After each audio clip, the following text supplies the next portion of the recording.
கர்த்தருக்குள் பிரியமானவர்களே, ஆண்டவராய் இயேசுவின் புண்ணிய நாமத்தினாலே உங்களை வாழ்த்துகிறேன். அப்போஸ்தலர் நடபடி 18ஆம் அதிகாரம் 24 28 வசனங்களை கவனமா வாசித்து பாருங்கள். இந்த 18ஆம் அதிகாரம் 24 வல்லவன் என்று சொல்லி அப்போலோவை குறித்து சொல்லப்படுகிறது.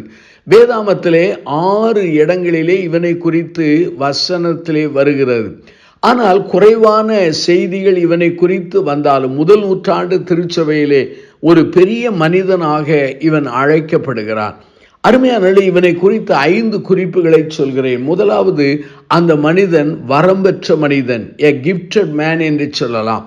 ஏனென்றால் அப்போஸ்தலர் 18:24 சொல்கிறது சாதுரியவான், அதாவது சிறந்த பிரசங்கியாராக பேச்சாளியாக அவன் காணப்பட்டான். நல்ல அருளுரை ஆற்றுகிற மனிதன். ஆனால் இவனுடைய அருளுரைக்கு அடிப்படை என்ன? வேதாமத்திலே வல்லவனாயிருந்தான். பலர் இன்றைக்கு அருளுரை ஆற்றுகிறார்கள் தங்களுடைய வாய் திறமையினாலே. ஆனால் வேத வசனத்தின் தெளிவோ அஸ்திவாரமோ இல்லாமல் போய்விடுகிறார்கள். ஆனால் இவனுடைய சிறந்த பேச்சாற்றலுக்கு அடிப்படை என்ன? வேதாமத்திலே வல்லவனாய் காணப்பட்டான். எனக்கு தெரிந்த ஒரு நண்பர் தெரியும்.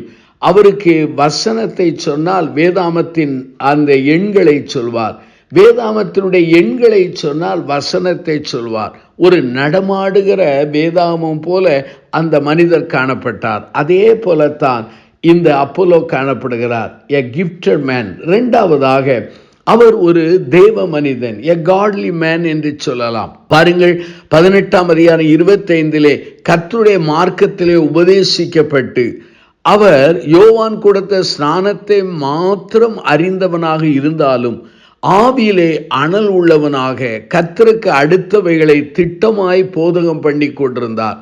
ஆவியில் அனல் உள்ளவன் என்கிற பொருளை நான் எவ்வாறு புரிந்து கொள்கிறேன் என்றால், அவர் உண்மையாகவே தேவ மனிதனாய் காணப்பட்டார். அருமையானவர்களே, நாம் சிறந்த அருளுரை ஆற்றலாம் அல்லது நாவு திறன் உள்ளவர்களாயிருக்கலாம். ஆனால் தேவ பிள்ளைகளாக தேவ மனிதர்களாக காணப்படுகிறோமா? மூன்றாவதாக, அப்போஸ்தலர் 18ஆம் அதிகாரம் 26 வாசித்தால் அவன் ஒரு கிருபை பெற்ற மனிதன், எ கிரேசியஸ் மேன் என்று சொல்லலாம். அதை 18ஆம் அதிகாரம் 28 வாசிக்க முடிகிறது. ஆக்கிலா பிரிஸ்கலா என்கிற இந்த இருவரும் அப்போலோவை சேர்த்து கொண்டு தேவனுடைய மார்க்கத்தை அதிக திட்டமாய் அவனுக்கு விவரித்து காண்பித்தார்கள்.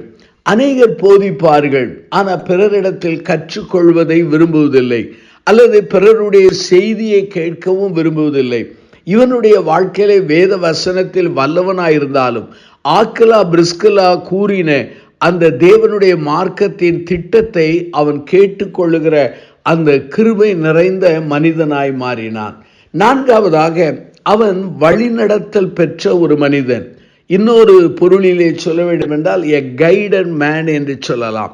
அப்போஸ்தலர் 18ஆம் அதிகாரம் 27 பாருங்கள். அவன் உண்மையாக எபேசிலிருந்து அகயா நாட்டிற்கு போக வேண்டும் என்று இருக்கையில் சீடர்கள் அவனை ஏற்றுக்கொள்ளும்படி சகோதரர் அவர்களுக்கு எழுதினார்கள். அதாவது வழி நடத்தப்பட்ட ஒரு மனிதன், அதாவது மற்றவர்களாலே அறிமுகம் செய்யப்பட்ட மனிதன். அருமையான சகோதர சகோதரிகளை, என்னை குறித்து உங்களை குறித்து திருச்சபையானது அல்லது ஆண்டவருடைய ஊழியர்கள் விசுவாசிகள் மற்றவர்களுக்கு அறிமுகம் அல்லது சிபாரிசு செய்யக்கூடிய நிலையிலே நாம் வாழுகிறோமா என்பதை புரிந்து கொள்ள அழைக்கப்படுகிறோம். கடைசியாக அந்த மனிதன் எப்படிப்பட்டவன் என்றால் எ கிரேட் மேன் என்று சொல்லலாம். அப்போஸ்தலர் 18ஆம் அதிகாரம் 28 பாருங்கள்.